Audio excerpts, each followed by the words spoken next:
Hi everyone.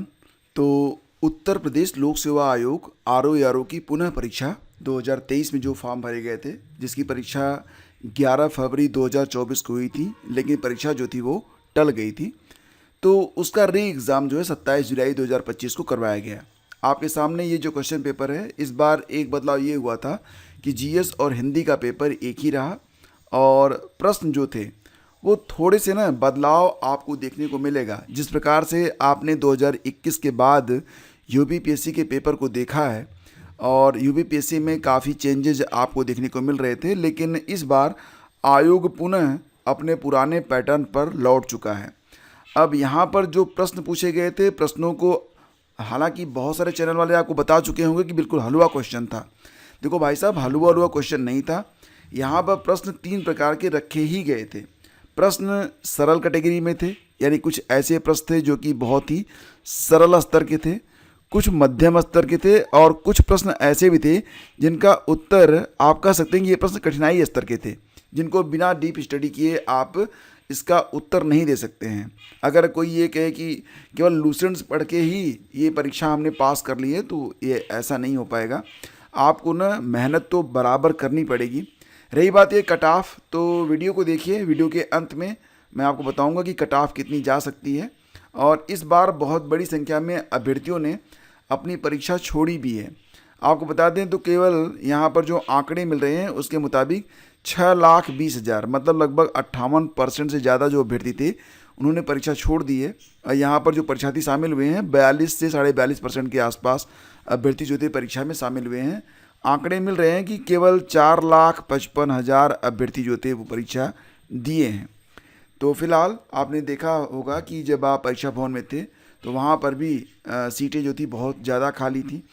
तो इस प्रकार से 3 घंटे का यह पेपर था। आप यहाँ पर देखिए 3 घंटे का यह पेपर था और पूर्णांक इसका कुल मिला के 200 अंक का था। तो सामान्य अध्ययन के कुल 140 प्रश्न, यानी कि प्रश्न संख्या 1 से लेकर 40 तक सामान्य अध्ययन के प्रश्न थे। और भाग 2 में सामान्य हिंदी का प्रश्न था जो कि 141 से लेकर 200 तक था। ठीक है, नेगेटिव मार्किंग भी थी। और फिलहाल यहाँ पर आप देख पा रहे हैं पूरा क्वेश्चन पेपर है। तो बिल्कुल शुरू से शुरू करते हैं। सबसे पहले तो देख लेते हैं कि यहाँ पर जीएस का क्या उत्तर है, इसके बाद हिंदी भी देखेंगे।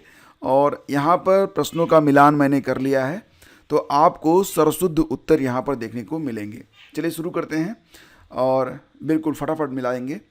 तो पहला क्वेश्चन है कि हाइड्रोपोनिक्स क्या है। आप जानते हैं हाइड्रोपोनिक्स क्या है, बिना मिट्टी के पौधों को उगाना। केवल हम यहाँ पर क्वेश्चन आंसर करवाएंगे, ठीक है, और ज़रूरत पड़ी तो थोड़ी सी व्याख्या भी आपको मिल जाएगी। लेकिन ऐसा नहीं कि और चैनलों की तरह मैं आपका बहुत अधिक समय लूँगा, ऐसा कुछ भी नहीं है। और क्योंकि हमारे पास कोई टीम वगैरह है नहीं, तो अकेले में आपको सब कुछ करवा दूँगा, ठीक है। चलो, हाइड्रोपोनिक्स क्या है, बिना मिट्टी के पौधों को उगाना। अब ध्यान देना यहाँ पर कि अलग अलग जो क्वेश्चन पेपर का सेट रहा होगा उसमें हो सकता है कि ये ऑप्शन ऊपर नीचे हों, ठीक है। कहीं पर जैसे कि इस पेपर में ए ऑप्शन में है बिना मिट्टी के पौधों को उगाना, हो सकता है आपके पेपर में यह सी ऑप्शन में हो, ठीक है। क्योंकि अब ABCD वाला जो चक्कर था ना वो ख़त्म हो गया है कि ए सीरीज बी सीरीज, ऐसा कुछ नहीं है। अब तो प्रश्न देखकर ही उत्तर आपको मैच करना पड़ेगा। तो चलिए, हाइड्रोपोनिक्स वाला उत्तर पता चल गया। नीचे है कि प्रकाश संश्लेषण में सूर्य के प्रकाश की विकिरण ऊर्जा को रासायनिक ऊर्जा में बदलकर खाद्य पदार्थों में संचित किया जाता है। प्रकाश संश्लेषण का अंतिम उत्पाद ग्लूकोज शर्करा है जो शीघ्र ही मांड या स्टार्च में बदल जाता है। तो इसका उत्तर है विकल्प सी, इसका उत्तर है, ठीक है। तो आपका आंसर क्या हो गया, विकल्प सी हो गया। अभिकरण ए और कारण आर दोनों सत्य हैं और आर जो है कवितन ए की सही व्याख्या करता है। तो विकल्प सी इसका उत्तर था। अगला क्वेश्चन था सूची 1 को सूची 2 से सुमेलित करना था। तो प्राकृतिक स्रोत और अम्ल, जैसा कि आप जानते हैं ये भी बहुत टफ नहीं था। तो सिरका जो है यह एस्टिक एसिड होता है और इमली जो होती है टार्टरिक अम्ल होती है। खट्टा दूध दही में लैक्टिक अम्ल होता है और बिच्छू बूटी का डंक में मैथनोइक अम्ल होता है। तो ये इस प्रकार से आपके मैच हो रहे थे। तीसरे का उत्तर था विकल्प सी। अगला क्वेश्चन है कि निम्नलिखित घटनाओं पर विचार कीजिए और उन्हें सही कालानुक्रम में व्यवस्थित कीजिए। तो यहाँ पर जो सही कालानुक्रम है, तो सबसे पहले तो आपका आएगा क्रिप्स मिशन। क्रिप्स मिशन आएगा, क्रिप्स मिशन के बाद आएगा आपका भारत छोड़ो आंदोलन, फिर आता है आपका कैबिनेट मिशन और फिर आता है आपका माउंटबेटन योजना। यानी कि देखा जाए 2, 3, 1, 4 वाला जो विकल्प है ये आपका यहाँ पर सही है। आजीवक संप्रदाय के बारे में दो कथन दिए गए थे। आजीवक संप्रदाय के लोग प्रायः वनों में रहते थे, ऐसा कहीं पर लिखा हुआ नहीं मिलता। इस संप्रदाय का मौर्य युग में काफ़ी मान रहा था, ये सही है, यानी केवल दूसरा विकल्प यहाँ पर सही है, विकल्प सी इसका उत्तर है। बदरुद्दीन तैयब जी भारतीय राष्ट्रीय कांग्रेस के पहले मुस्लिम अध्यक्ष थे, ये बिल्कुल सही है। और सरोजिनी नायडू भारतीय राष्ट्रीय कांग्रेस की पहली महिला अध्यक्ष थी, ऐसा नहीं था, भारतीय राष्ट्रीय कांग्रेस की पहली भारतीय महिला अध्यक्ष थी ये, लेकिन अगर कहा जाए कि भारतीय राष्ट्रीय कांग्रेस की पहली महिला अध्यक्ष तो ये कौन थी, आपको पता है, ये उत्तर होगा एनी बेसेंट। अगर होता तब ये उत्तर जो है आपका सही होता, तो केवल पहला वाला विकल्प आपका सही है, जो कि विकल्प ए में दिया गया है। अगला क्वेश्चन है, लाहौर की संधि 1846 के संदर्भ में निम्नलिखित में से कौन से कथन सही हैं। तो दोस्तों यहाँ पर देखेंगे तो महाराजा ने सतलुज नदी के पार के अपने समस्त प्रदेश सदैव के लिए छोड़ दिए थे, ये सही है। सतलुज और ब्यास नदियों के बीच के सभी दुर्गों पर महाराजा ने अपना अधिकार कंपनी के पक्ष में छोड़ दिया, ऐसा नहीं था। अंग्रेजी सेना अब सिख राह से नहीं गुजर सकती थी, ऐसा इतना सशक्त राजा नहीं हुआ था, मतलब केवल पहला विकल्प यहाँ पर सही है, 7 का ए ऑप्शन यहाँ पर करेक्ट है। अगला क्वेश्चन है, सूची 1 को सूची 2 से सुमेलित करिए। इकता, महरौसा, खालिसा और सिख, ये आपको यहाँ पर मैच कराना था। तो दोस्तों देखेंगे, अगर आप इकता क्या था, तो इकता जो है यह भू राजस्व इससे संबंधित है। इसके बाद महरौसा एक संरक्षित नगर, खालिसा के बारे में बात करें तो यह राज्य प्रशासन की अधीन भूमि होती थी, और सिख क्या था, यह एक भाग था। तो विकल्प ए जो था, जिसमें विकल्प 3, 4, 2, 1 लिखा हुआ है, ये वाला विकल्प आपका सही है। विकल्प ऊपर नीचे हो सकता है आपका। नॉकनी सिंड्रोम क्या होता है? नॉकनी सिंड्रोम जो है यह फ्लोराइड के प्रदूषण के कारण होता है, इसका विकल्प सी करेक्ट था। कौन से जल में घुलनशील विटामिन है? आपको पता है जल में घुलनशील विटामिन ए तो घुलता नहीं है, तो जहाँ जहाँ पर ए है और डी है उसको आप हटा देते तो बी और सी आपको मिल जाता, विकल्प बी आपका करेक्ट है। उभयचर ऑक्सीकृत और अनाक्सीकृत के मिलने को सह सकते हैं। उभयचर 2 कक्षीय हृदय वाले प्राणी हैं। तो दोस्तों यहाँ पर जो विकल्प अभिकथन ए सत्य है, परंतु आर गलत है, क्योंकि आप जानते हैं जो एम्फीबियंस होते हैं, उभयचर होते हैं, उनका जो हृदय होता है वो 2 कक्षीय नहीं होता, उनका हृदय जो है वो 3 कक्षीय होता है, ठीक है। तो यहाँ पर जो विकल्प आपका है वो सही होगा, ए का सही है, आर गलत है, विकल्प बी आपका यहाँ पर उत्तर है। निम्नलिखित में मस्तिष्क का कौन सा भाग लघु मस्तिष्क यानी कि कह रहे हैं कि लिटिल ब्रेन कहा जाता है? तो देखो सेरिबेलम को कहा जाता है, विकल्प सी आपका सही था। रक्त क्या है? तो रक्त एक कनेक्टिव टिश्यू कहा जाता है, संयोजी ऊतक है, विकल्प डी करेक्ट है इसका। अगला क्वेश्चन है कि निवेश मित्र योजना किस राज्य सरकार द्वारा प्रारंभ की गई थी? आपको पता है ना, निवेश मित्र योजना जो है यह उत्तर प्रदेश की योजना है, तो इसका जो विकल्प बी ये करेक्ट है। दिसंबर 2024 के अंत में भारत का विदेशी मुद्रा भंडार कितना हो गया था? तो इसका उत्तर है 640.3 बिलियन अमेरिकी डॉलर, विकल्प बी इसका सही है। अबुल फजल द्वारा लिखी गई अकबरनामा की तीसरी जिल्द का क्या नाम है? तो देखो दोस्तों, अबुल फजल ने जो अकबरनामा लिखा है उसकी जो तीसरी जिल्द है उसका नाम है आईने अकबरी, यानी कि विकल्प ए आपका यहाँ पर करेक्ट है। 1539 में अपनी मृत्यु से पूर्व बाबा गुरु नानक ने अपना उत्तराधिकारी किसको चुना था? तो आपको पता है ना कि 1539 में गुरु नानक देव की मृत्यु हो गई थी, उत्तराधिकारी बने थे गुरु अंगद, इसका विकल्प डी सही है। भारत में सबसे बड़ी अर्थव्यवस्था जो है ये महाराष्ट्र की है, तो विकल्प डी इसका सही है। विश्व का सबसे बड़ा स्तूप कौन सा है? सांची के स्तूप में लोग अक्सर जो है कंफ्यूज हो जाते हैं, सही उत्तर इसका है विकल्प बी, केसरिया स्तूप, यह विश्व का सबसे बड़ा स्तूप है। भारतीय संविधान के किस अनुच्छेद के अनुसार किसी भी नागरिक को केवल धर्म, मूल वंश, जाति, लिंग, वंश, जन्म स्थान, निवास या इनमें से किसी आधार पर राज्य के अधीन किसी भी नियोजन या पद के संबंध में अयोग्य नहीं ठहराया जाएगा? देखो यहाँ पर बात क्या हो रही है, यहाँ पर रोजगार के बारे में बात हो रही है। अगर यहाँ पर नियोजन वाला शब्द न होता तब इसका उत्तर विकल्प सी हो जाता, लेकिन कहाँ, क्योंकि यहाँ पर नियोजन के बारे में बात हो रही है, पदों के बारे में बात हो रही है, मतलब रोजगार के बारे में बात हो रही है, तो इसका जो सही उत्तर है वो 16(2) हो जाएगा। इसका उत्तर विकल्प बी है, अनुच्छेद 16(2). मौलिक अधिकार और किस अनुच्छेद में दिए गए हैं, ये यहाँ पर आपको बताना था कि कौन सा सुमेलित नहीं है, कौन सा सुमेलित नहीं है ये बताना था आपको। समता का अधिकार अनुच्छेद 14 से 18 में है, सही है। संस्कृति और शिक्षा संबंधी अधिकार 29-30 में दिए गए हैं, ये भी सही है। धर्म की स्वतंत्रता का अधिकार बता रहे हैं 23-24 में, ऐसा नहीं है। स्वतंत्रता का अधिकार 19 से 22 तक में, ये भी सही है। यानी कि इसका जो उत्तर है वो विकल्प सी में दिया गया है। ठीक है, विकल्प सी आपका इसका उत्तर है, धर्म की स्वतंत्रता वाला। भारतीय संविधान के किस भाग में निर्वाचन संबंधी प्रावधान दिए गए हैं? आसान सा प्रश्न है ये, और इसका उत्तर आपको ऑलरेडी पता है। विकल्प सी भाग 15 में है निर्वाचन संबंधी प्रावधान, तो इसका उत्तर था विकल्प सी। लोकसभा के प्रथम अध्यक्ष थे जीवी मावलंकर, विकल्प डी सही है। कौन सा दी गई घटनाओं का सही कालानुक्रम है? तो सही कालानुक्रम आपको बताना था, इसका विकल्प सी सही है। सबसे पहले अगस्त प्रस्ताव आता है, फिर यहाँ पर आता है क्रिप्स मिशन, फिर शिमला सम्मेलन, फिर कैबिनेट मिशन योजना, तो विकल्प सी आपका सही है। 24 का सी सही है। 25वां क्वेश्चन था आपका, प्रण पोर्टल का क्या उपयोग है? तो राष्ट्रीय स्वच्छ वायु कार्यक्रम NCAP की निगरानी करना। अगर किसी भी प्रश्न के उत्तर में आपको कोई भी आपत्ति है, आप कमेंट कीजिएगा, और इसके बाद जो पहला कमेंट है उसको आप चेक कर लीजिएगा, आपका उत्तर सही है गलत है, जो कुछ भी होगा एक्सेप्टेंस, डिक्लेरेंस, कन्फर्मेशन, सब मैं आपको पहले कमेंट में दे दूंगा। ठीक है, देख लीजिएगा। भारत के निम्नलिखित में से कौन से राज्य में उच्चतम जनसंख्या घनत्व पाया जाता है? ये आसान प्रश्न है, बहुत बार रिपीट हुआ है। बिहार का जो जनसंख्या घनत्व है कौन से राज्य में? तो बिहार में उच्चतम जनसंख्या घनत्व पाया जाता है, तो विकल्प सी आपका जो है ये करेक्ट है। वैसे ये प्रश्न जो था घुमा फिरा के पिछली परीक्षा में भी पूछा गया था, जिसमें आपने देखा था कि यूपी वगैरह का भी क्रम रखा गया था, 4 राज्यों का क्रम रखा गया था जनसंख्या घनत्व के बारे में, उसमें बिहार भी था। जलीय चक्र को कौन नियंत्रित करता है? तो वन नियंत्रित करते हैं, विकल्प ए सही है। उत्तर प्रदेश में कौन सा कृषि जलवायु क्षेत्र जलवायु परिवर्तन के प्रभावों विशेषकर कृषि के प्रति सबसे अधिक संवेदनशील? तो दोस्तों इसका उत्तर है बुंदेलखंड क्षेत्र, यानी कि विकल्प सी इसका सही है। बहुत सारे लोगों ने इसका मध्य मैदानी क्षेत्र लगा दिया होगा, लेकिन इसका सही उत्तर था बुंदेलखंड क्षेत्र। ठीक है, अगला क्वेश्चन है, निम्नलिखित में कौन सा एक स्थल रुद्ध यानी कि लैंड लॉक्ड बंदरगाह है? बहुत सारे लोगों ने इसका उत्तर विशाखापत्तनम को लगाया है, बहुत सारे लोगों ने इसका उत्तर हल्दिया को लगाया है। वैसे ज़्यादातर जो मान्य उत्तर है वो हल्दिया होना चाहिए। विशाखापत्तनम भी उत्तर हो सकता है, NCERT की बुक में दिया गया है, लेकिन मुझे लगता है कि इसका उत्तर विकल्प डी हो तो ज़्यादा बेहतर है। ऊर्जा का 10% का नियम देने वाले वैज्ञानिक का नाम है लिंडेमैन, यानी कि विकल्प सी आपका सही है।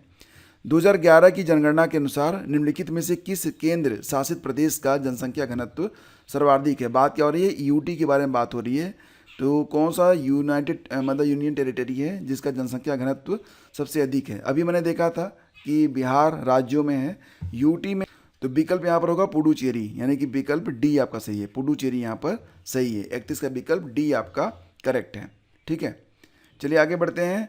वे पौधे जो वर्ष में तापमान के एक विस्तृत विस्तार को सह लेते हैं, सर्दी गर्मी बरसात सबको सह लेते हैं, उन्हें कहते हैं यूरीथर्मल, विकल्प सी आपका यहाँ पर सही है।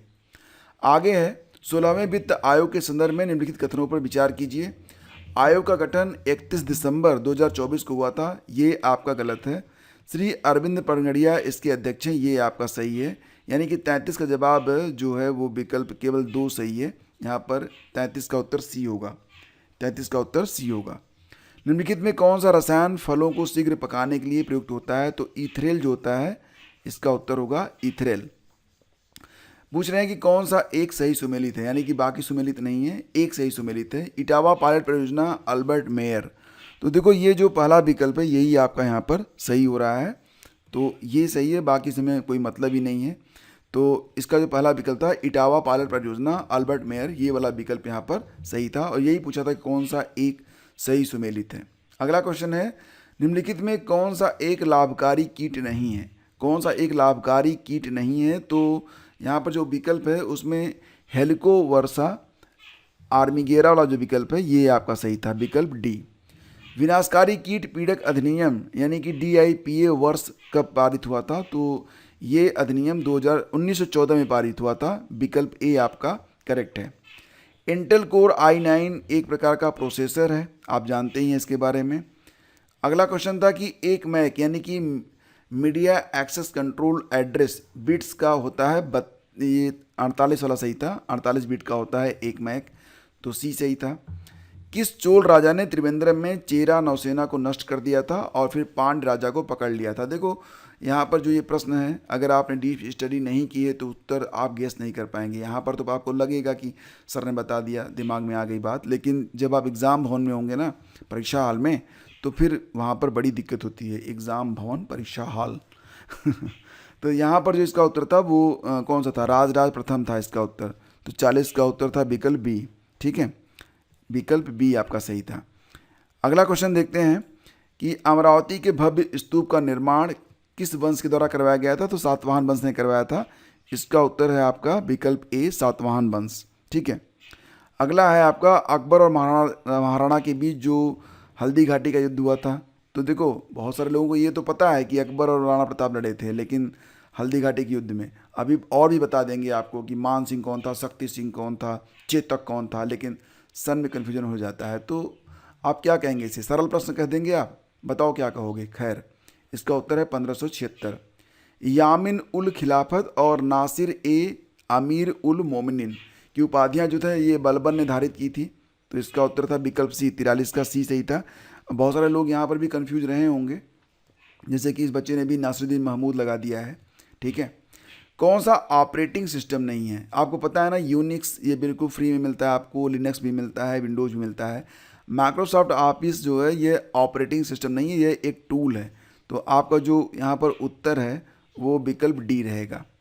यहाँ पर देखिए, ये प्रश्न बहुत आसान था, थोड़ा सा समय दिए होते तो उत्तर आपको मिल जाता। एक लाइन में आपको इसका उत्तर आपको निकालना था। यहाँ पर देखेंगे, आप पूछ रहे हैं आपसे कि हैबिट के लिए कौन सा कूट प्रयुक्त किया गया है। एक लाइन केवल, देखो, अवॉइड हार्मफुल हैबिट, 3 शब्द थे, AVOHAR बाकी कहीं पर भी आप ना हैबिट देखोगे ना ही यहाँ पर HEB का प्रयोग हुआ है। तो साफ साफ था इसका उत्तर विकल्प सी, यानी कि HAB। हालांकि मैं ये कहूँगा कि जिनकी प्रैक्टिस नहीं थी, मतलब कोडिंग डिकोडिंग वाले जो ऐसे प्रश्न होते हैं, रीजनिंग के जो प्रश्न होते हैं, वो नहीं कर पाएंगे, उनके लिए टफ लगेगा। जैसे कि ये प्रश्न जो था यहाँ पर, जो इसका उत्तर है वो तो 225 है, ये तो सही है, लेकिन इसको ना अगर आपको नहीं पता है अनुपात समानुपात का प्रश्न कैसे लगता है वगैरह, तो आप नहीं लगा पाएंगे। तो यहाँ पर तो इसका उत्तर 225 था, विकल्प सी आपका यहाँ पर सही है, 46 का सी आपका विकल्प है। अगला था कि बालकों की एक पंक्ति में बाईं ओर से, ये देखो थोड़ा सा ना आप रीजनिंग दिमाग से भी लगाते तो हो जाता। बालकों की एक पंक्ति में बाईं ओर से 7वें स्थान पर ए और दाईं ओर से 4थे स्थान पर बी बैठा है। इस लाइन को छोड़ के आप लाइन बस खींच देते, ए और बी आपस में अपना स्थान बदल लेते हैं, तो ए बाईं ओर से 15वें स्थान पर आ जाता है। तो यहाँ से गिनना शुरू कर दो, 1 2 3 4 5 ऐसे 15 कर लो, और 15 करने के बाद इधर 15 के आगे 4, तो यहाँ पर जो है ना 12वां इसका उत्तर था। ठीक है, तो 47 का सी आपका उत्तर था, 12वां। हालांकि ये जो प्रश्न मैं आपको बता रहा हूँ, तो अभी तो मैं आपको आंसर बता रहा हूँ, प्रश्न मैं डिटेल में भी हल करवा के आज ही अपलोड कर दूंगा, देख लेना आप लोग। ठीक है, एक्स का मान ज्ञात कीजिए। यहाँ पर पूछ रहे थे कि 2 स्टार 3 बराबर 11 हो, 3 स्टार 5 बराबर 23 हो, तो एक्स स्टार 6 बराबर 41 होने के लिए एक्स की वैल्यू क्या होगी? तो 48 का यहाँ पर उत्तर था विकल्प बी, यानी कि 5 यहाँ पर होना चाहिए। यहाँ देखेंगे 49 में लुप्त संख्या ज्ञात करनी थी, तो लुप्त संख्या 49 में थी विकल्प सी में, यानी कि यहाँ पर 76 आता है। कितना आता है यहाँ पर? 76 आ जाता, तो विकल्प सी आपका सही था, 49 का सी। मैं आपको सारे प्रश्नों का उत्तर इसलिए दे रहा हूँ ना, ताकि आप मिला सकें, और अगर कहीं कन्फ्यूजन है तो बेशक बताइएगा। 2025 में पहली बार यूनाइटेड किंगडम में कौन सा अंतर्राष्ट्रीय खेल आयोजन किया गया था, जिसमें भारत और अन्य खेलों की टीमों ने भाग लिया था? मैंने आपको बताया था कि खो खो और ये कबड्डी विश्व कप। तो कबड्डी विश्व कप जो थे वो पहली बार कहाँ पर हुए थे? पहली बार हुए थे आपके लंदन में, यूनाइटेड किंगडम में। और खो खो वाला पहली बार भारत में हुआ था। दोनों में ही, जैसे खो खो में भारत नेपाल था, तो भारत दोनों में ही, महिला पुरुष दोनों में विजयी रहा, नेपाल दोनों में रनर अप रहा था। उसी प्रकार से जब मैच हुआ था जो इंग्लैंड में, यूनाइटेड किंगडम में भारत और इंग्लैंड के बीच में, तो उसमें रनर अप जो है वो इंग्लैंड रहा था। दोनों में, दोनों को जीता था भारत ने। तो मैंने थोड़ा सा मिला के आपको बताया था, करंट मैंने आपको पढ़ाया था। ये विकल्प सी इसका सही है। नेक्स्ट आपका है कि वर्ष 2024 का फिजियोलॉजी या मेडिसिन का नोबेल पुरस्कार विक्टर एम्ब्रोस और गैरी रुकुअन को दिया गया था, माइक्रो आरएनए के लिए वाला जो विकल्प था ये सही था। अगस्त 2024 में दुनिया के सबसे बड़े अपतटीय पवन फार्म का उद्घाटन जो है यूके में किया गया था, विकल्प ए आपका सही था। 2024 पेरिस ओलंपिक के 57 किलोग्राम वर्ग में पुरुष फ्री स्टाइल कुश्ती प्रतियोगिता का कांस्य पदक ये किसने जीता था? तो अमन सहरावत ने जीता था। इसके बाद है, अब विकल्प नहीं बताऊंगा क्योंकि हो सकता है कि आपका जो उत्तर है ना उसमें विकल्प ऊपर नीचे हो, सीधे सीधे उत्तर देते हैं आपको। 2026 के राष्ट्रमंडल खेलों का आयोजन किस शहर में किया गया होगा? अभी 26 वाला तो होगा ना, तो ये होगा आपका ग्लासगो में। ठीक है। भारत के प्रथम मानवयुक्त डीप ओशन मिशन का नाम क्या है? तो भारत का जो पहला मानवयुक्त डीप ओशन मिशन है, इसको नाम दिया गया था समुद्रयान। ठीक है, 55 का समुद्रयान वाला उत्तर था। मार्च 2025 में नासा के एस्ट्रोनॉट बुच विल्मोर और सुनीता विलियम्स की पृथ्वी पर वापसी स्पेस एक्स के किस एयर स्पेस क्राफ्ट से हुई थी? तो स्पेस एक्स का जो स्पेस क्राफ्ट था उसका नाम था ड्रैगन। तो यहाँ पर सी वाला विकल्प था। देखो यहाँ पर ना जो करंट पूछे गए थे, करंट जो है काफ़ी पुराना भी था, मतलब आप देख रहे हैं अगस्त 2024 तक का प्रश्न यहाँ पर रखा गया था और मार्च तक का प्रश्न यहाँ पर पूछा गया था। मार्च तक आप यहाँ पर देख ही पा रहे हैं। तो करंट जो था वो अप्रैल मई से कम था, मार्च तक का करंट था, अगस्त से मार्च तक का करंट ज़्यादा पूछा गया था। सूची 1 को सूची 2 से सुमेलित करिए नीचे दिए गए कूट का प्रयोग करके। अब देखेंगे यहाँ पर कुषाण, पुलकेशिन द्वितीय, हर्षवर्धन और समुद्रगुप्त। तो यहाँ पर जो आपका उत्तर बनेगा ये कौन सा बनेगा? कुषाण वाला जो था यह देवपुत्र वाला जो था, ये साफ साफ इसको मैच करा देते हैं। कुषाण जो है देवपुत्र हो जाएगा। पुलकेशिन द्वितीय जो थे ये दक्षिणा पथेश्वर के नाम से जाने जाते थे। हर्षवर्धन को शकलोत्तर पथनाथ कहा जाता था। अब एक और बच रहा है समुद्रगुप्त, तो ये कविराज थे क्योंकि एक कविता भी लिखते थे।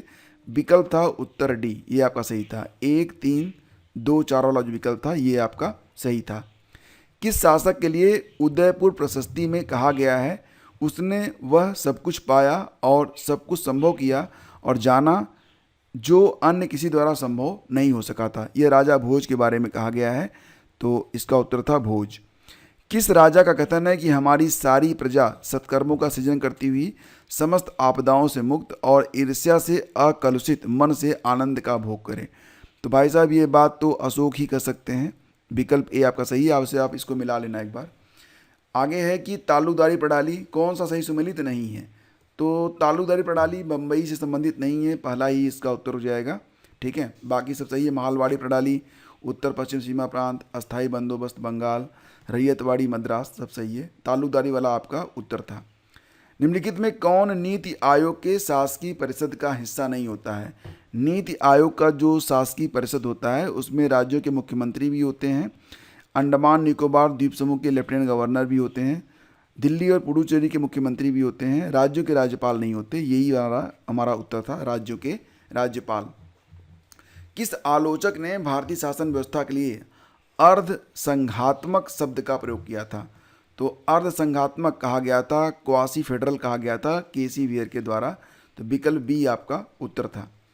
भारत में केंद्र और राज्यों के मध्य करों का वितरण करता है वित्त आयोग करता है, आपको ये भी पता है। 63 का जो उत्तर है वो ए है। इसके बाद है भारत रत्न से सम्मानित होने वाले पहले भारतीय थे सी राजगोपालाचारी। ठीक है, सी राजगोपालाचारी को भारत रत्न से पहली बार सम्मानित किया गया था। भारत में राष्ट्रीय आय का आकलन कौन करता है? तो नेशनल स्टैटिस्टिकल ऑफिस, राष्ट्रीय सांख्यिकी कार्यालय करता है। विकल्प बी आपका सही है। कौन सी एक वैधानिक संस्था है? तो वैधानिक संस्था पूछ रहे हैं आपकर, मतलब among the following which one is statutory body? ये है आपका यहाँ पर वित्त आयोग ही होगा। 66 का ए सही है आपका। नेक्स्ट है आपका एक्वारेजिया जो है किसका मिश्रण होता है? तो दोस्तों एक्वारेजिया जो है ना ये सांद्र HCl और सांद्र HNO3 यानी कि hydrochloric acid, concentrate hydrochloric acid और कंसनट्रेट नाइट्रिक एसिड से बनता है एक्वारेजिया। नेक्स्ट है आपकी कार की हेडलाइट में जो दर्पण होता है वो अवतल दर्पण होता है, कनक्यो मिरर होता है। विकल्प सी सही है। इसमें पूछ रहे हैं कि कौन सा सही है? तो 1 मीटर में कितने नैनोमीटर होते हैं? तो ये है आपका उत्तर विकल्प ए वाला, 10⁻9 नैनोमीटर बराबर 1 मीटर होता है। दीप्त पिंड कौन सा नहीं है? सूर्य तो दीप्त पिंड है, विद्युत लैंप भी है, मोमबत्ती की ज्वाला भी है। तो यहाँ पर जो आपका दीप्त पिंड नहीं है वो चंद्रमा है, क्योंकि ये सूर्य के प्रकाश से प्रकाशित होता है, स्वयं प्रकाशित नहीं होता है। वह दूरी जिस पर पृथ्वी की कक्षा की औसत त्रिज्या 1 आर्क सेकंड का कोण अंतरित करती है उसे पारसेक कहते हैं। इसका उत्तर है विकल्प बी पारसेक। निम्नलिखित युग्मों यानी कि वसा तेल में कौन सा सही सुमेलित नहीं है? सरसों का तेल जो है यह लुब्रिकेंट कह रहे हैं, जो कि गलत है। यही मतलब उत्तर बन जाएगा, बाकी जो है सही सुमेलित हैं। सरसों का तेल स्नेहक जो है सही सुमेलित नहीं है। अगला क्वेश्चन था 2011 की जनगणना के अनुसार निम्नलिखित राज्यों को उनकी जनजाति जनसंख्या की प्रतिशत के आधार पर आरोही क्रम में व्यवस्थित कीजिए। तो यहाँ पर देखिए ना, आरोही क्रम और अवरोही क्रम में लोग कंफ्यूज हो गए हैं। आरोही क्रम का मतलब होता है 1 2 3 4 5, ठीक है, ये होता है आपका आरोही क्रम मतलब असेंडिंग ऑर्डर। और एक होता है आपका डिसेंडिंग ऑर्डर अवरोही क्रम, इसको आप लिखेंगे 5 4 3 2 1, इस प्रकार से आप लिखेंगे, मतलब घटता हुआ क्रम। यहाँ पर क्या पूछा है, आरोही क्रम, यानी कि यहाँ पर जो सबसे ज़्यादा जनसंख्या वाला राज्य होगा सबसे लास्ट में आएगा, यानी कि मध्य प्रदेश सबसे लास्ट में आएगा। तो मध्य प्रदेश सबसे लास्ट में आ रहा है विकल्प सी में, ठीक है। हालांकि बहुत सारे लोगों ने इसका उत्तर ना ये ए लिख दिया है, 1 2 3 4, जिसमें उन्होंने मध्य प्रदेश को पहला मान लिया है। ये भैया तब आपका डिसेंडिंग ऑर्डर हो जाता, असेंडिंग में नहीं। असेंडिंग में एमपी लास्ट में आएगा, तो विकल्प सी आपका यहाँ पर सही है। कौन सी नदी तिब्बत में मानसरोवर से उद्गमित होकर सिपकिला दर्रे से गुजरती है? सतलुज नदी है ये, विकल्प ए आपका यहाँ पर सही है। 2011 की जनगणना के अनुसार कौन सा राज्य सबसे अधिक शहरीकृत था? तो गोवा, ये तो आप जानते ही होंगे। शहरीकृत सबसे अधिक कौन सा था? गोवा था। कौन सी समुद्री धारा अटलांटिक महासागर की है? तो ये बेंगुला धारा जो है यह अटलांटिक महासागर की है। अक्सर धारा से प्रश्न आता है, लेकिन धारा लोग पढ़ते नहीं हैं। पुष्कर का ब्रह्म मंदिर जो है राजस्थान में स्थित है, विकल्प डी सही है। अगला क्वेश्चन है 2001 से 2011 की अवधि के दौरान शहरी जनसंख्या की अधिकतम 10 की वृद्धि हुई है महाराष्ट्र की। सारे लोग कहाँ भागते हैं? बम्बई भागते हैं, तो वहीं पर बढ़ेगा। इसके बाद है कि कौन सा युग्म लोक नृत्य उत्पत्ति का स्थान सही सुमेलित नहीं है?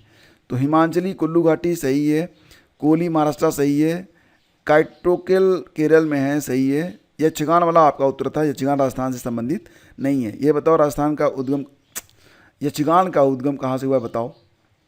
आगे बढ़ते हैं। किस तत्व की कमी के कारण पौधे जो है पीले हो जाते हैं? तो नाइट्रोजन कमी की वजह से हो जाती है, उस वृद्धि रुक जाती है। उत्तर था नाइट्रोजन। कौन सी एक रबी की दलहनी फसल नहीं है? तो मूंग जो है ये रबी की दलहनी फसल नहीं होती है, ठीक है, विकल्प बी आपका सही है। हालांकि बहुत सारे लोगों ने इसका उत्तर फ्रेंच की फली डाल दिया है, फ्रेंच बीन। नेक्स्ट है आपका बौद्ध ग्रंथ और विषय वस्तु। तो बहुत आसानी से इसको आप मैच करा लीजिएगा। विनय पिटक में क्या दिया गया है? तो बौद्ध मठ में शामिल होने वाले मठों के लिए नियम, यह विनय पिटक में आपका दिया गया है, ठीक है, विनय पिटक वाला। तो इसमें थोड़ा सा ना आपको लग रहा होगा कि टफ है, टफ नहीं था, एक बार मैच कराना था। इसके सुत्त पिटक में क्या दिया गया है? सुत्त पिटक में दिया गया है बुद्ध की शिक्षाएं। अभिधम्म पिटक में क्या दिया गया है? तो ये है दार्शनिक मामले। और महावंश पिटक में क्या है? बौद्ध धर्म के क्षेत्रीय इतिहास। तो ये आपका जो विकल्प डी वाला था, विकल्प जिसमें 3 2 4 1 लिखा हुआ था, ये वाला विकल्प आपका करेक्ट था। अगला क्वेश्चन देखते हैं। अगला प्रश्न क्या पूछा था कि कौन सा निर्यात प्रसंस्करण प्रोसेसिंग क्षेत्र है? तो फाल्टा सेज, इसका उत्तर था फाल्टा सेज। मेजर ध्यानचंद खेल रत्न पुरस्कार 2024 मिला था, डी गुकेश इसमें है केवल, तो इसका उत्तर था डी गुकेश। लोकसभा चुनाव ये कितने चरणों में हुए थे? तो 7 चरणों में हुए थे, विकल्प सी सही है। चंद्रयान 3 ने चंद्रमा पर सॉफ्ट लैंडिंग करी थी, जिसके बाद भारत ऐसा करने वाला चौथा देश बना था, तो विकल्प बी सही था। अब विकल्प फिर मैं ले रहा हूँ, विकल्प नहीं लूँगा, ठीक है। वर्ष 2025 में विज्ञान और इंजीनियरिंग के क्षेत्र में पद्म भूषण से सम्मानित विनोद धाम को किसके विकास में उनकी भूमिका के लिए जाना जाता है? देखो, अगर इसका उत्तर गलत भी हुआ है आपका ना, तो चिंता मत करो, बहुत सारे लोगों को इसका उत्तर पता नहीं था। ये पेंटियम चिप इसका उत्तर है, पेंटियम चिप। भारत सरकार ने नागरिकों को पर्यावरण के अनुकूल जीवन शैली अपनाने के लिए मिशन लाइफ की शुरुआत की थी, इसका मिशन लाइफ उत्तर था। जीरो पावर्टी अभियान जो था यह 2 अक्टूबर 2024 से यूपी सरकार ने स्टार्ट किया था, 2 अक्टूबर 2024 वाला विकल्प सही था। सन 2025 में कितने व्यक्तियों को पद्म विभूषण मिला था? तो पद्म विभूषण मिला था 7 लोगों को, विकल्प बी सही था। इसमें 3 को तो मरणोपरांत दिया गया था। 2036 का कैलेंडर वही होगा जो 2008 का होगा, 2008 वाला जो कैलेंडर होगा वही 2036 का होगा। तो 91 में 28 साल जो है ना घटाना होता है, इसमें 28 साल पीछे जाना पड़ता है, यानी कि 28 साल के बाद जो कैलेंडर होता है वो बिल्कुल सेम रहता है। किसी कूट भाषा में मिस्टेक को ये लिखा गया है और नेक्ड को ये लिखा गया है, तो इंटीमेट को क्या लिखेंगे?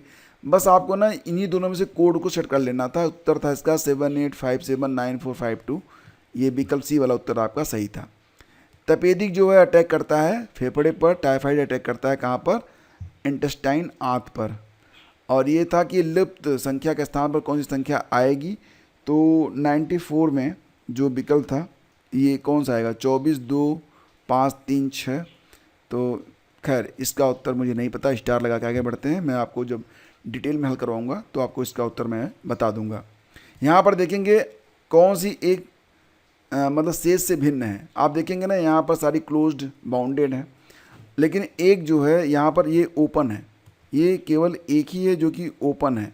बाकी आप देखेंगे तो ये देखो ये भी बंद है, ये भी बंद है, और सब जो है लगभग जो है चतुर्भुज हैं, त्रिभुज हैं, पंचभुज हैं। लेकिन ये क्या है, ये तो एंगल है, ठीक है। तो ये जो है इसका उत्तर हो सकता है। वैसे आयोग देखते हैं इसका उत्तर क्या मानता है, और आप क्या मानते हो ये भी बताना, मैं आपको भी जानना चाहता हूँ कि आप क्या सही मानते हैं। बम्बई में अखिल भारतीय ट्रेड यूनियन कांग्रेस के पहले अधिवेशन की अध्यक्षता किसने की थी, लाला लाजपत राय ने की थी। इसका उत्तर था विकल्प सी। और भारतीय राष्ट्रीय कांग्रेस के गठन के समय भारत का गवर्नर जनरल लॉर्ड डफरिन थे, ठीक है, लॉर्ड डफरिन थे। नेक्स्ट है कि कौन सा राज्य उन राज्यों में सम्मिलित नहीं था जो लॉर्ड डलहौजी द्वारा व्यक्तिगत नीति के बहाने ब्रिटिश साम्राज्य में मिला लिए गए थे। सतारा भी शामिल था, झांसी भी शामिल था, नागपुर भी शामिल था, लेकिन इसमें कर्नाटक शामिल नहीं था। कर्नाटक इसका उत्तर है। भारतीय राष्ट्रीय कांग्रेस का पहला अधिवेशन बम्बई में हुआ था, बम्बई इसका उत्तर है। बनारस का सेंट्रल हिंदू कॉलेज, यहाँ पर देखो बात बनारस हिंदू विश्वविद्यालय की नहीं हो रही है। बनारस का जो सेंट्रल हिंदू कॉलेज है CSC के बारे में बात हो रही है। तो CSC की स्थापना जो है ना ये की थी एनी बेसेंट ने, ये ध्यान रखना आप, विकल्प बी इसका सही था। नेक्स्ट आपका है कि निम्नलिखित युग्मों में कौन एक सुमेलित नहीं है, कौन सा एक सुमेलित नहीं है। कोकोआ कोको नाइजीरिया सही है, चाय श्रीलंका सही है, रबड़ मलेशिया सही है, कहवा काफ़ी उज्बेकिस्तान ये आपका जो है सही नहीं है। ले लो ले लो ले लो यार, कोई दिक्कत नहीं, मैं तो मजे मजे में पढ़ाता हूँ अभी मुझे। अगला क्वेश्चन था कि किस वस्तु का हिस्सा भारतीय निर्यात में सर्वाधिक है। तो भारतीय निर्यात में सबसे ज़्यादा निर्यात किसका होता है, इंजीनियरिंग के सामान का होता है यहाँ पर। तो विकल्प जो था ये ए वाला विकल्प सही था, इंजीनियरिंग का सामान। कौन सा एक तस्मानिया को ऑस्ट्रेलिया से अलग करता है, तो ये था बॉस जल संधि, ठीक है, विकल्प सी सही था। विश्व जनसंख्या के संदर्भ में निम्नलिखित कथनों पर विचार करिए। कह रहे हैं कि ब्राज़ील दक्षिणी अमेरिकी देशों में सबसे अधिक जनसंख्या रखता है। ब्राज़ील दक्षिणी अमेरिकी देशों में सबसे अधिक जनसंख्या रखता है, ये वाला विकल्प तो आपका सही है। एशिया महाद्वीप उच्चतम जनसंख्या वृद्धि दर रखता है, ऐसा नहीं भाई साहब। अफ्रीका विश्व का सर्वाधिक सघन बसा महाद्वीप है, ये ऐसा भी नहीं है, यानी कि उत्तर था इसका विकल्प ए, ठीक है, केवल एक वाला विकल्प आपका सही था। यूपी में किसान मित्र योजना कब शुरू की गई थी, बहुत ही कन्फ्यूज़न वाला प्रश्न यहाँ पर था। ये तो मोस्टली लोगों को याद था कि 2001 में हुआ था, लेकिन तारीखें बड़ी क्लोज दे दिया था, 18 जून 18 अगस्त 2001, फिर 18 अगस्त 18 जून 2010। तो थोड़ा सा ना अंकों का हेर फेर, नुक्ते के हेर फेर से खुदा जुदा हो जाता है। तो यहाँ पर खुदा जुदा हो गए बहुत सारे लोगों के।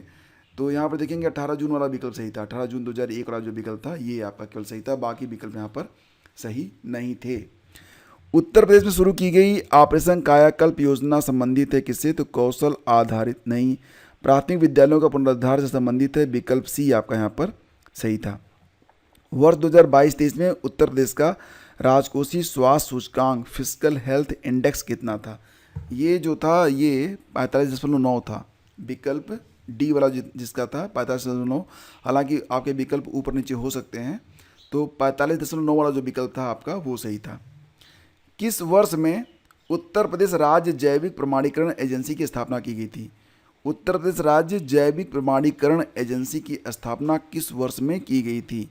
तो दोस्तों जो यहाँ पर आपका उत्तर है 2013 होना चाहिए, ठीक है, 2013 में। तो 108 का जो उत्तर है ये बिल्कुल सही है, 2013 ही सही है आपका, 2013 वाला जो विकल्प था ये सही था। उत्तर प्रदेश की कृषि अर्थव्यवस्था में किस नगदी फसल का महत्वपूर्ण योगदान है, तो गन्ना वाला विकल्प आपका सही था। भारत में 2023-24 में कौन सा राज्य खाद्यान्न का अग्रणी उत्पादक था, ये उत्तर प्रदेश ही था, उत्तर प्रदेश वाला जो विकल्प है आपका सही है, राज्य खाद्यान्न का अग्रणी उत्पादक यूपी।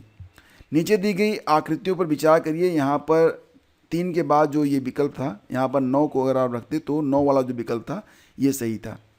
अगला क्वेश्चन था कि सुभाष चंद्र बोस द्वारा किस राजनेता को पराजित करके भारतीय राष्ट्रीय कांग्रेस का अध्यक्ष, तो यहाँ पर INC भारतीय राष्ट्रीय कांग्रेस से बहुत सारे प्रश्न आए, जिन लोगों ने गलती से भी छोड़ दिया होगा तो उनके बहुत सारे प्रश्न गलत हो गए होंगे। यहाँ पर तो उत्तर था आपका पट्टाभी सीतारमैया वाला जो विकल्प है ये आपका सही था, विकल्प पट्टाभी सीतारमैया वाला। कलकत्ता के टाउन हॉल में एक विशाल प्रदर्शन के साथ विभाजन के विरोध में आंदोलन कब प्रारंभ हुआ था? तो 7 अगस्त 1945 को। ठीक है। अगला है कि जाट विद्रोह, बुंदेला विद्रोह, सतनामी विद्रोह और सिख विद्रोह, ये आपको यहाँ पर मैच कराना था। तो यहाँ पर मैच कराइए आप, तो इसका उत्तर क्या बनता? जाट विद्रोह कब हुआ था? तो जाट विद्रोह हुआ यह 1669 में। ठीक है। बुंदेला विद्रोह कब हुआ था? ये हुआ था 1554 में। सतनामी विद्रोह कब हुआ था? ये हुआ था 1672 में। सिख विद्रोह हुआ था 1675 में। तो ये आपका मैच था।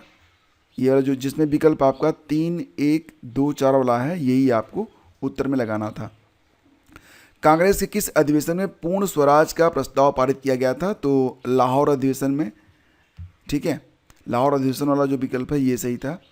अगला है कि किस देश ने आज़ाद हिंद सरकार को मान्यता नहीं दी थी? तो इंडोनेशिया ने नहीं दी थी।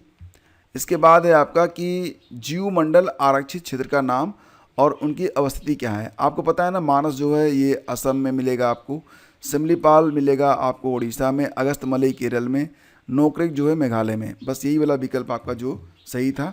तो 117 नंबर में अगर देखेंगे तो आप 4, 2, 3, 1 वाला जो विकल्प है ये आपका सही था। ठीक है।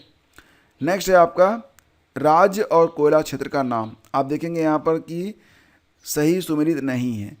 तो महाराष्ट्र में वर्धा घाटी ये सही है, छत्तीसगढ़ में कोरबा है ये भी सही है, उड़ीसा में तलचर है ये भी सही है। सिंगरेनी जो है ये तेलंगाना में स्थित है, तेलंगाना में स्थित है सिंगरेनी।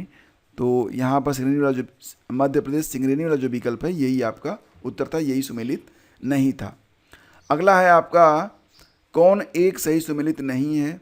विशाखापट्टनम प्राकृतिक पोताश्रय, कोलकाता को कह रहे हैं भारत का सबसे गहरा पोताश्रय। तो भारत का जो सबसे गहरा पोताश्रय है ये विशाखापट्टनम है, तो ये जो है सुमेलित नहीं है। तो कोलकाता वाला जो विकल्प था ये आपका सुमेलित नहीं था। बाकी चेन्नई कृत्रिम पोताश्रय है और तूतीकोरन जो है यह मत्स्य पोताश्रय है। तो ये तो आपके सही थे, विशाखापट्टनम, चेन्नई और तूतीकोरन आपके सही थे। कोलकाता वाला जो विकल्प था ये आपको गलत दिया गया था, यही आपका उत्तर था। अगला प्रश्न क्या पूछा गया था कि उत्तर प्रदेश राज्य की वित्तीय क्रियाओं की निगरानी के लिए जो वेबसाइट बनी थी, वेबसाइट थी कोषवाणी, कोषवाणी वाला विकल्प सही है। शहरी उष्मा द्वीप की परिघटना किससे संदर्भित होती है? तो आसपास के ग्रामीण क्षेत्रों से शहरी क्षेत्रों की अधिक तापमान, यही है शहरी उष्मा द्वीप, यही विकल्प आपका सही है। दी पॉपुलेशन बम नामक किताब लिखी गई थी एहरलिच के द्वारा, तो पॉल आर एहरलिच वाला विकल्प सही है। जैव उर्वरक क्या होते हैं? ये सूक्ष्म जीवों का संवर्धन होता है, यानी कि कल्चर। ठीक है, ये है जैव उर्वरक। तो अगला क्वेश्चन था कि राष्ट्रीय कृषि अर्थशास्त्र और नीति अनुसंधान संस्थान, राष्ट्रीय कृषि अर्थशास्त्र और नीति अनुसंधान संस्थान ये नई दिल्ली में स्थित है। किस राज्य में महिलाओं की संख्या पुरुषों से अधिक है? उत्तर आसान था, केरल। उत्तर प्रदेश राज्य में पहली खनिज नीति कब घोषित की गई थी? आप देख रहे हैं सब 29 दिसंबर दे दिया है और सब आपको मैच कराना है। 96, 97, 98, 99 दे दिया है। 98 में घोषित हुआ था। 98 वाला जो विकल्प है आपका वही आपका सही है। कौन नकदी फसलों से संबंधित है? यहाँ पर देखो कन्फ्यूजन हो जाएगा आपको।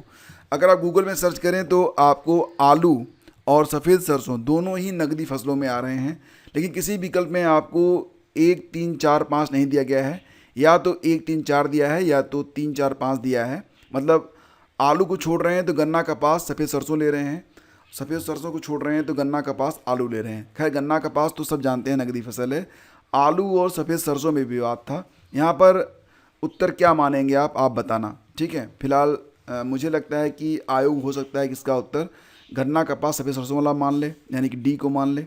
खैर जो भी हो, तो यहाँ पर तो आलू भी नकदी फसल में आती है, ठीक है, और सफ़ेद सरसों भी आती है।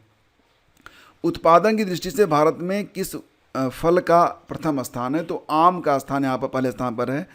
कुछ चैनलों ने बताया है कि केला, तो केला तो नहीं, लेकिन आम के उत्पादन में पहले स्थान पर है। नेक्स्ट है आपका फसल और रोग। धान में कौन सा रोग लगता है, गेहूं में कौन सा लगता है, गन्ना और अरहर में कौन कौन सा रोग यहाँ पर लगता है।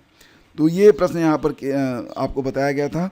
तो देखो यहाँ पर धान में लगता है ब्राउन लीफ स्पॉट, ठीक है। और गेहूं में क्या लगता है, तो काली गिरवी रोग।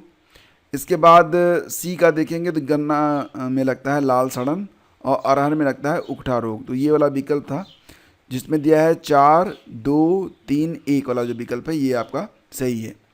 किसान कॉल सेंटर को शुरू किया गया था कृषि एवं किसान कल्याण मंत्रालय भारत सरकार के द्वारा। ये वाला विकल्प आपका सही है। नेक्स्ट है आपका निम्नलिखित में किसका नाम एलामाला है, तो कार्डमम पहाड़ियों वाला जो विकल्प है ये सही था। 2011 की जनगणना में भारत के निम्नलिखित केंद्र शासित प्रदेशों में किसकी साक्षरता दर उच्चतम थी। क्या पूछ रहे हैं, 2011 की जनगणना में केंद्र शासित प्रदेशों में किसकी साक्षरता दर उच्चतम थी। यहाँ पर इसका उत्तर था लक्षद्वीप, दमन और दीव, चंडीगढ़, अंडमान निकोबार। तो लक्षद्वीप वाला उत्तर सही था इसका, ठीक है, लक्षद्वीप वाला उत्तर इसका सही था। इसके बाद आपको दिया है कि वृक्ष क्षेत्र में कौन सा सही सुमेलित नहीं है। तो आप देखेंगे देवदार, नीलगिरी पहाड़ियाँ ये सही सुमेलित नहीं था, यही वाला विकल्प आपका उत्तर बनेगा। नेक्स्ट है आपका कि कौन सा स्थानीय तूफान बंगाल और असम में चाय और चावल की खेती के लिए लाभदायक है। ब्लासम सावर वाला विकल्प सही है। पर्वतीय दर्रा और राज्य सिपकिला जो है हिमाचल प्रदेश में है, सही है। जोजिला जो है ये कहाँ पर है, जोजिला मिलेगा आपको लद्दाख में, ये आपका सही नहीं था, सुमेलित नहीं है, तो यही आपका जो है उत्तर भी है। नाथुला सिक्किम में है, शिमला उत्तराखंड में है, ये सब सही है। श्याम का परिचय देते हुए एक महिला ने कहा इनके ससुर के पिता मेरे ससुर हैं। तो श्याम का उस महिला से संबंध क्या है, दामाद का संबंध है, बी सही है। एक परिवार में 6 सदस्य PQRST और U हैं। परिवार में 2 विवाहित जोड़े हैं, एक डॉक्टर है और T का पिता है, UR का दादा है। इसमें जो था पूछ रहा था कि कौन सा निश्चित रूप से पुरुष सदस्यों का समूह है, तो Q और U वाला जो विकल्प है ये आपका सही था। लुप्त संख्या पता करनी थी, लुप्त संख्या इसमें कौन सा होगा, तो इसमें जो है 138 नंबर क्वेश्चन इसमें दिया है। हो सकता है कि आपका जो क्रम है वो भी ऊपर नीचे हो। इसमें जो है 529 वाला जो विकल्प था ये आपका सही था। यहाँ पर क्या आएगा, 529 आएगा।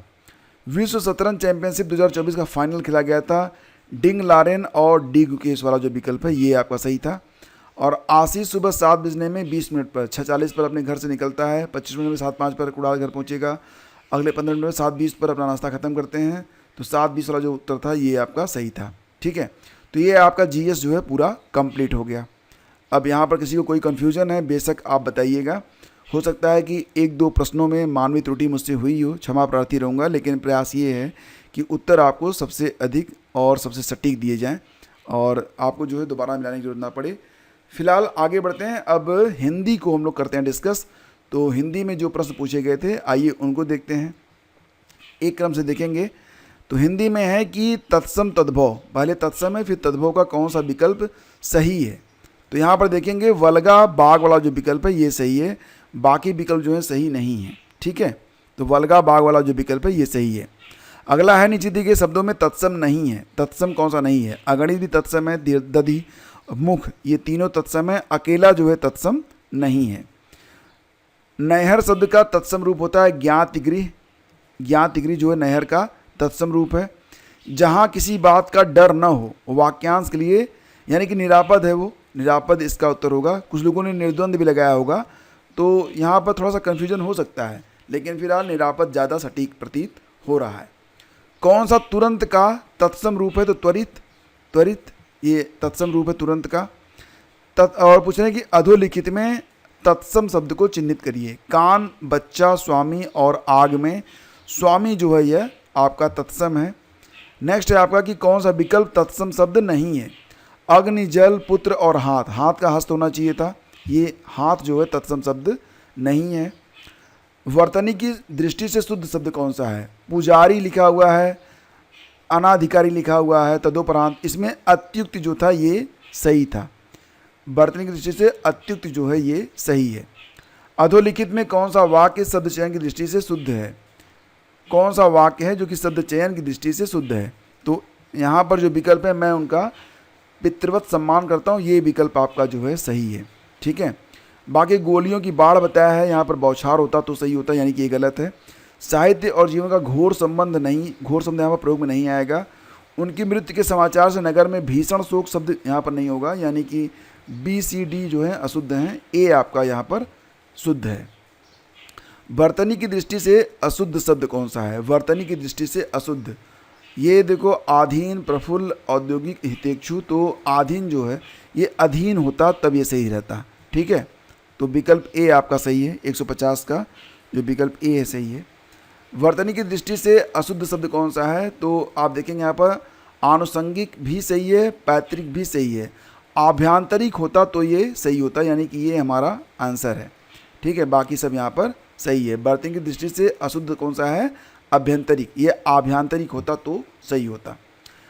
अगला है कि किस वाक्य में सर्वनाम का सही प्रयोग नहीं हुआ है? पहले में ही मालूम हो जाता है, बम्बैया भाषा आ रही है यहाँ पर, मेरे को या रुचिकर नहीं, तो भैया ये मेरे को तेरे को यहाँ पे नहीं चलता है, ये आपका सर्वनाम का सही प्रयोग नहीं है, यही आपका आंसर है। बाकी है अशुद्ध वाक्य का चयन करिए। उन्होंने उसकी आड़े हाथों खबर ली, वह आज आएगा, क्या पूछ रहे हैं यहाँ पर? अशुद्ध वाक्य पूछ रहे हैं, ठीक है। वह आज आएगा, उसको हर चौथे दिन दौरा पड़ता है, वह हमारे यहाँ रोज़ आता है, ये सही है, लेकिन ये जो है ना ये अशुद्ध है, यानी कि यही तो हमारा उत्तर भी होगा। और अशुद्ध वाक्य हमको यहाँ पर सेलेक्ट करना था, तो उत्तर रहेगा आपका ए वाला विकल्प, जिसमें लिखा हुआ है उन्होंने उसकी आड़े हाथों खबर ली। फिर है कि शुद्ध वाक्य का चयन कीजिए। तुम ही ने यह गलती की, तुम ही ने, अब तुम ही में तो ही आ गया, फिर यहाँ पर ने लगाने की क्या ज़रूरत थी? तो यहाँ पर ये जो है शुद्ध वाक्य नहीं है। कृपया आने की अनुकंपा करें, ऐसा नहीं होता है। वह सदैव ही बीमार रहता है, तो ये भी नहीं है। किसने यह कहा था? ये वाला विकल्प आपका सही था, विकल्प जिसमें लिखा है किसने यह कहा था, यही इसका उत्तर था, ठीक है। उम्मीद है आप लोगों ने सही किया होगा, गलत नहीं किया होगा। वाक्यांश तथा उसके लिए प्रयुक्त एक शब्द का कौन सा युग्म सुमेलित नहीं है? किए हुए उपकार को मानने वाला कृतज्ञ होता है, जिसका पार न पाया जाए अपार होता है, जो इंद्रियों से परे हो अतीन्द्रिय होता है, जानने की इच्छा रखने वाला बुद्धिमान। तो क्या कर रहे हैं? सुमेलित नहीं है, तो यही जो है सुमेलित नहीं है, तो यही आपका उत्तर है। श्रृंगार करके नायक की प्रतीक्षा करने वाली नायिका, वाक्यांश के लिए उपयुक्त शब्द होगा वासक सज्जा, यहाँ पर वासक सज्जा आपका होगा, ठीक है। अभिसारिका का क्या मतलब होता है? कुछ लोग कंफ्यूज होंगे, हो सकता है कि अभिसारिका हो, तो प्रिय से मिलने के लिए जाने वाली जो नायिका होती है उसको कहते हैं अभिसारिका, और यहाँ पर जो है वो श्रृंगार करके नायक की प्रतीक्षा करने वाली नायिका है, वासक सज्जा वाला उत्तर रहेगा। हरावल में क्या होता था? सेना का जो सबसे आगे वाला भाग रहता था हरावल, तो हरावल में जो कमज़ोर लोग थे, जानवर वगैरह रखे जाते थे, तो यहाँ पर जो था सेना का वह भाग जो सबसे आगे रहता है हरावल। उत्तर और पूर्व दिशा के मध्यवर्ती कोण को कहते हैं ईशान, ठीक है, ईशान कोण कहते हैं। जिस व्यक्ति का चित्त किसी भी देश काल और परिस्थिति में एक समान रहता है, दोनों विकल्प यहाँ पर समीचीन प्रतीत होते हैं, स्थिर चित्त और शांत चित्त। ज़्यादा सही मुझे लग रहा है स्थिर चित्त, आप क्या मानते हैं ये आप बताना, ठीक है। मुझे तो स्थिर चित्त वाला जो विकल्प है वो सही प्रतीत हो रहा है, क्योंकि स्थिर चित्त का मतलब हो गया कि किसी व्यक्ति का चित्त किसी भी देश काल और परिस्थिति में एक समान रहे, तो वो स्थिर ही होगा। शांत चित्त, स्थिर चित्त, कौन सा सही होगा बताओ?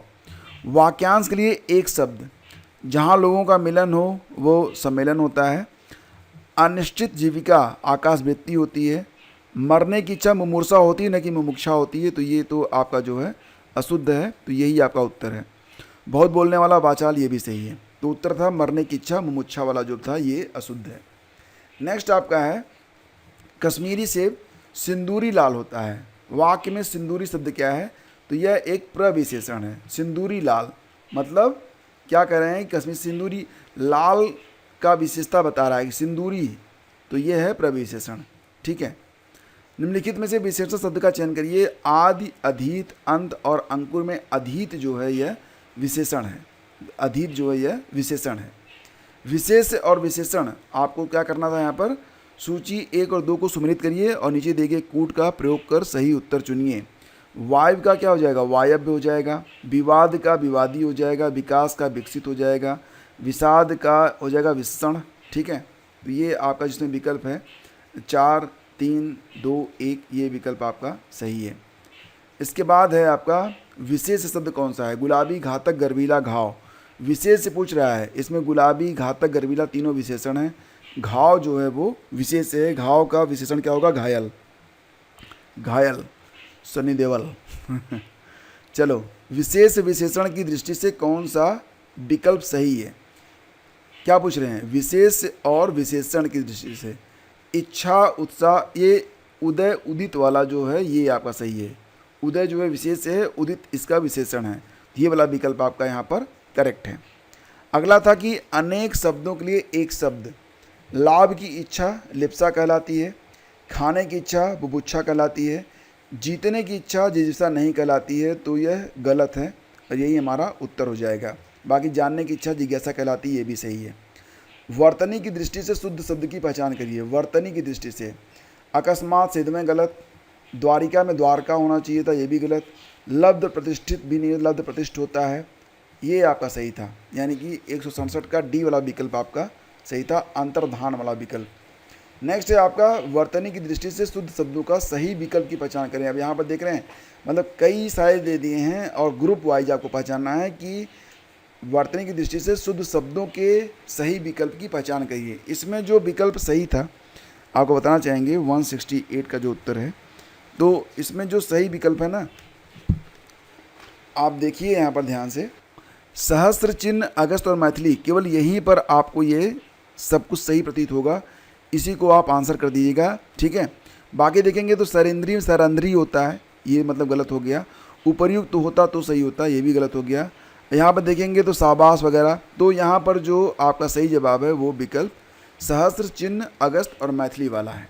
नेक्स्ट है आपका कि अधोलिखित में किस विकल्प के सभी शब्दों की वर्तनी अशुद्ध है। मतलब सारे के सारे जो हैं शब्द उसकी वर्तनी को अशुद्ध लिखा गया है। तो इसमें आप देखिए कौन सा है, आधीन, पूज्य और ब्रह्म, तो यही वाला आपका उत्तर बन जाएगा, आधीन, पूज्य और ब्रह्म। जिसे किसी बात की आकांक्षा न हो उसे कहेंगे निष्प्रिय। क्या कहेंगे? निष्प्रिय। वाक्यांश के लिए एक शब्द, पहाड़ के नीचे की भूमि उपत्यका कहलाती है, सही है। पहाड़ के ऊपर की समतल भूमि अधित्यका कहलाती है, सही है। अल्प भोजन करने वाला मिताहारी होता है, सही है। झूठ बोलने वाला मितभाषी नहीं हो सकता भाई साहब, ये जो है अशुद्ध दिया गया है, तो यही इसी को आप जो है यहाँ पर अपना आंसर ले लीजिए, ठीक है। नेक्स्ट आगे बढ़ते हैं। कुछ लोग नागपुर से आए हैं, कुछ लोग संख्या बता रहा है, कुछ लोग अनिश्चित संख्या बता रहा है। अनिश्चित संख्या यहाँ पर किसी में नहीं है, लास्ट में संख्यावाचक विशेषण, यही वाला उत्तर है। सूर्य का पर्यायवाची नहीं है, मार्तंड, अंशुमाली, प्रभाकर और शार्दुल। शार्दुल शेर का होता है, बाकी सब है, तो उत्तर बनेगा शार्दुल, सूर्य का पर्यायवाची नहीं है। कामिनी अत्यंत सुंदर है, कामिनी सुंदर है, ठीक है। सुंदर के भी एक प्रविशेषण आ रहा है इसमें, अत्यंत। अत्यंत क्या है? प्रविशेषण हो जाएगा, तो यहाँ पर आपका प्रविशेषण वाला जो विकल्प है ये आपका सही है। वृक्ष का पर्यायवाची नहीं है, द्रुम, पादप, तरु, ये तीनों वृक्ष के पर्यायवाची हैं, विशिक नहीं है, तो डी वाला जो विकल्प था ये सही था। अग्नि का पर्यायवाची नहीं है, तो इसमें पावक, कृषाणु, हुतासन, ये सब अग्नि हैं। अद्र जो है अग्नि का पर्यायवाची नहीं है, जो अद्र वाला विकल्प है ये सही था। अगला है कि किस समूह में सभी शब्द पर्यायवाची हैं? नहीं, किस समूह में सभी शब्द पर्यायवाची नहीं हैं, मतलब आपको पहचानना है कि एक ऐसा समूह जिसमें सभी शब्द पर्यायवाची नहीं हैं। तो इसमें अगर आप देखेंगे तो जो बी वाला विकल्प देखिए, रश्मि, अंशु, मयूख और चैन, इसमें जो है सभी पर्यायवाची नहीं है, ठीक है। तो ये वाला जो विकल्प था आपका सही था, बाकी सब यहाँ पर सही हैं। अगला है कि गुणवाचक विशेषण के अंतर्गत नहीं है। गुणवाचक विशेषण, पालतू भी गुण है, तिरछा भी गुण है, प्राचीन भी गुण है, सब जो है ये गुण में नहीं आएगा, तो सब इसका उत्तर बनेगा। नेक्स्ट है आपका वह नौकर नहीं आया। वह नौकर मतलब क्या हो रहा है, इसमें विशेषण क्या है? वह हो जाएगा। अधोलिखित में तत्सम तद्भव का सही सदयुग्म नहीं है। तत्सम तद्भव का सही युग्म नहीं है, कौन सा? तो तद्भव तत्सम दिया है, उसमें एक युग्म सही नहीं है, वही आपको पहचानना है। सप्ततिका क्या हो जाएगा? 70 हो जाएगा। साटिका साड़ी, कपर्दिका कौड़ी, प्रागुण का पोथी, पोथी का तो पुस्तक होना चाहिए, ठीक है। तो ये जो है हमारा उत्तर बनेगा, यही वाला हमारा उत्तर बनेगा, प्रागुण वाला। चरित्रवान व्यक्ति अच्छे कर्म करता है। वाक्य में चरित्रवान शब्द विशेषण का कौन सा भेद है? तो संख्यावाचक तो नहीं है, सार्वनामिक भी नहीं है, परिमाणवाचक भी नहीं है, यह गुणवाचक विशेषण है, ठीक है। तो 181 में जो गुणवाचक विशेषण है, गुणवाचक विशेषण है, ठीक है। चरित्रवान क्या है? गुणवाचक है। नेक्स्ट है आपका तत्सम तद्भव की दृष्टि से कौन सा युग्म सही नहीं है? नहीं वाला प्रश्न बहुत था। क्षीर का खीर होता है, पर्यंक का पलंग होता है, ना कि फूल होता है। सलाका का सलाई है, उष्ट्र का ऊँट है। तो ये जो है सही कौन सा नहीं है? पर्यंक फूल वाला जो है सही नहीं है, ठीक है। नेक्स्ट है आपका निम्नलिखित शब्दों में कौन सा शब्द तद्भव है? तो तद्भव जो है स्कंद होना चाहिए था कंधा का, बाकी सब यहाँ पर कौन सा शब्द तद्भव कौन सा है? कंधा आपका तद्भव है, बाकी सब यहाँ पर तत्सम है। नेत्र, अक्षांश, अक्षर सब यहाँ पर क्या है? सब यहाँ पर आपके तत्सम है। अगला है कि तत्सम शब्द का चयन करिए। गवाक्ष, आमलक, नारियल और अंगूठा। तो तत्सम किसमें? केवल एक है, आमलक, ठीक है, बाकी सब इसमें तद्भव हैं। नेक्स्ट है अभिज्ञ का उपयुक्त विलोम क्या होगा? तो अनभिज्ञ होगा इसका, ठीक है, विज्ञ नहीं होगा। अभिज्ञ का, अभिज्ञ माने जो सब कुछ जानता हो, अनभिज्ञ माने जो कुछ नहीं जानता हो, ठीक है। तो इस प्रकार से अभिज्ञ हो जाएगा। विलोम की दृष्टि से विलोम की दृष्टि से शुद्ध शब्द युग्म आपसे पूछ रहे हैं, तो सूक्ष्म और स्थूल वाला जो विकल्प है ये आपका सही है। अगला क्वेश्चन था, यहाँ पर देखेंगे शब्द और विलोम दिया गया था, तो यहाँ पर आपको मैच कराना था। जैसे कि आप देखेंगे प्रफुल्ल का म्लान हो जाएगा, व्यास का समास हो जाएगा, कृत्रिम का प्राकृत और प्रेम का घृणा हो जाएगा। तो यही इस प्रकार से आप इसको मैच करा लीजिए और जो भी विकल्प है उसको आप मैच करा लीजिए। नेक्स्ट है उदार, उदासीन, उद्वत और उद्भव शब्द विलोम आपको यहाँ पर कराना था, मैच कराना था। उदार का क्या हो जाएगा? उदार का हो जाएगा आपका कृपण हो जाएगा। उदासीन का हो जाएगा आपका आसक्त हो जाएगा। उद्दत का क्या हो जाएगा? विनीत हो जाएगा। उद्भव का क्या हो जाएगा? अवसान हो जाएगा। ये आपका 2, 4, 1, 3 वाला जो विकल्प है ये सही था। आगे देखिए यहाँ पर अशुद्ध विलोम युग्म कौन सा है? अशुद्ध विलोम युग्म कौन सा है? गौरव का लाघव सही है, वैकल्पिक का अनिवार्य भी सही है, मृदुल का रुक्ष भी सही है। अथ भी शुरू करना होता है, श्री गणेश भी शुरू करना होता है, दोनों समानार्थी हैं, विलोम में नहीं है। तो यही हमारा उत्तर बन जाएगा, अथ श्री गणेश, ठीक है। अगला है कि विलोम की दृष्टि से निम्नलिखित में सही शब्दयुग्म कौन सा है? विलोम की दृष्टि से सही शब्दयुग्म कौन सा है? हताश, निराश, आकुल, व्याकुल, कटु, तिक्त, उत्तेजन, प्रशमन। तो उत्तेजन, प्रशमन ये आपका सही शब्दयुग्म है। अगला है निम्नलिखित विलोम शब्दयुग्म में एक सही नहीं है, वो आपको पहचानना था कि जो एक आपका सही नहीं है।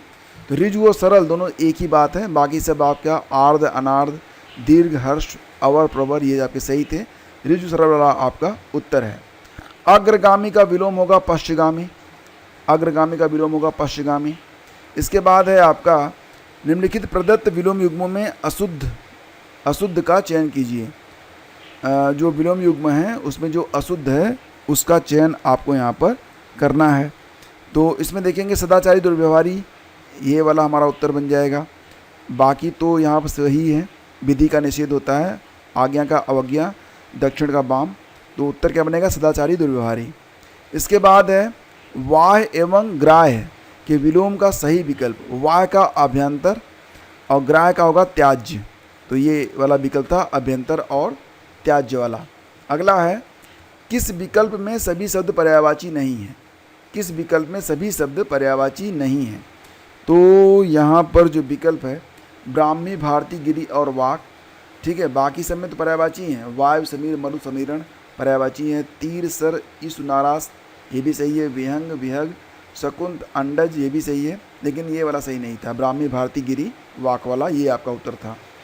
कामदेव का पर्यायवाची नहीं है, तो माधव कृष्ण का होता है, ठीक है, ये कामदेव का नहीं है। सिंह का पर्यायवाची नहीं है, मार कामदेव का होता है। केसरी, महावीर, पंचमुख सब सिंह के पर्यायवाची हैं, मार कामदेव का है। नेक्स्ट है आपका ब्रह्मा का पर्यायवाची नहीं है, तो विबुध जो ब्रह्मा का पर्यायवाची नहीं है। बाकी हिरण्यगर्भ, विधाता, विरंच ये सब ब्रह्मा का पर्यायवाची है। घोड़ा का पर्यायवाची नहीं है, यहाँ पर शार्दुल शेर का होता है। बाकी है तुरंगबाज सब घोड़े के पर्यायवाची हैं। शार्दुल सिंह होता है। और अंतिम प्रश्न ये है कि अधोलिखित में से नदी का पर्यायवाची नहीं है, तो वेणी यहाँ पर होगा। वैसे वेणी का मतलब भी कभी कभी निकलता है नदी से, लेकिन यहाँ पर वेणी ज़्यादा सटीक है। बाकी निम्नगा, तटनी, अवगा ये भी नदी के ही पर्यायवाची हैं। देखते हैं आयोग इसका उत्तर क्या देता है। तो दोस्तों अब बताओ कि आपके कितने जो है प्रश्न सही हो रहे हैं और किन प्रश्नों के उत्तर पर आपको आपत्ति है, मतलब जो मैंने आपको बताया था उस पर भी, और वैसे भी ऑल ओवर कौन कौन से प्रश्न लग रहे हैं आपको कि जो कि गलत आए हैं। तो कमेंट कीजिएगा, सारे कमेंट में पढ़ूंगा और सबके आंसर करने का प्रयास करूंगा, और पहला कमेंट वहां पर आपको कुछ उपयोगी जानकारियां दे दूंगा। Thank you, please do like and share. दोस्तों इसे कम से कम अपने व्हाट्सएप ग्रुप में, जहाँ पर भी आप पढ़ते हैं, अगर कहीं नहीं पढ़ते तो कम से कम स्टेटस पर डाल दीजिएगा। इतनी सी हेल्प आपसे मांग रहा हूँ, देखते हैं कितनी लोग इतनी सी हेल्प करते हैं। धन्यवाद।